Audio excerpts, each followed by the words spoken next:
everything kind of tied into it. This light is just taking forever. Yeah. Let's roll up a little bit, maybe. See oh no, it's just the intersection. Yeah, I think we're close. Maybe. Terran, one word or phrase. I finally like Spider-Man again. I would just say, Sony, that's how you do a Marvel Spider-Man movie. I was not a big fan of the Amazing Spider-Man series, the last attempt at doing this. This was probably both the best Peter Parker and the best Spider-Man that we have seen on the screen. And I love the Tobey Maguire movies, but just the awkwardness of being a teenager plus the responsibility of being Spider-Man. Like, this movie was just well made through and through. It hit tones exactly how it needed to.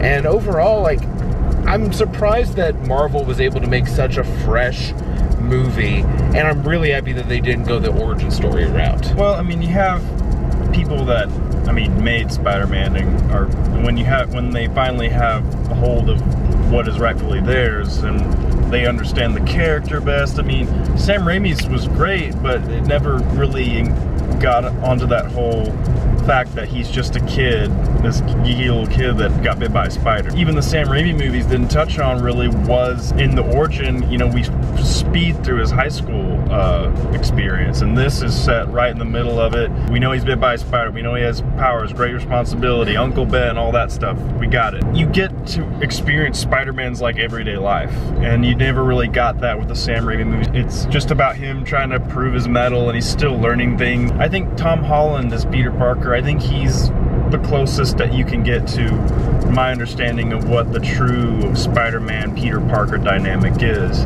It's not a Batman thing where it's like I put on the thing and I'm Batman. It's I put on the thing and I'm still Peter Parker trying to not be Peter Parker, and it's funny. He is the awkward teenager that so many of us can relate to be. Right. He's very relatable. There's a sense of Michael J. Fox in him. Yeah. There's a lot of Marty McFly in there, which was great. I mean, could you imagine a Marty McFly led Spider-Man movie? This is getting heavy, Doc. Michael Keaton was a great villain. It's nice whenever it's not just, I decide to be evil today. Right, no, there was true motivation from it. I liked how they created the Vulture. I like that where it came from. Yeah, they really grounded this in the rest of the Marvel Cinematic Universe. Yeah, and at multiple times there were throwbacks to where you were like, okay, this makes a lot more sense, rather than just why were they not keeping tabs on this guy? Tony Stark is kept to a minimum. He doesn't really take up a lot of the screen time, but supporting cast role. The supporting cast role, and the supporting cast was really good. Story-wise, I thought it was great. Like, again, it's about Peter Parker trying to prove himself to Iron Man. He wants to be an Avenger, and he still has some growing pains to do. It's that whole story of, you know, does the suit make the man, or does the man make the suit kind of thing. I think the only true critique I might have of it, and this was what one of our friends brought up in the theater, ground level, all the stuff that's going on in Spider-Man's everyday life was great.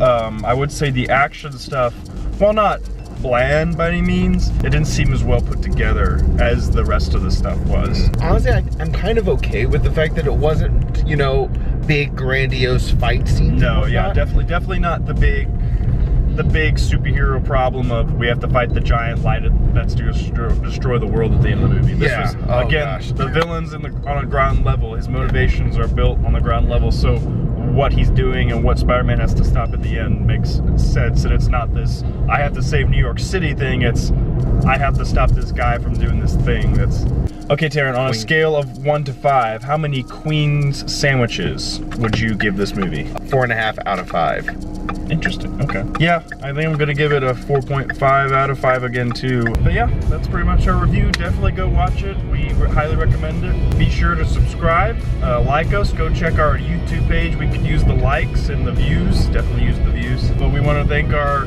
sponsors, 1-800-GIVE-ME-PIZZA. Don't drive, just dial. We try to make our reviews as fresh as their pizza. Yes. And we'll catch you next time. So, see ya.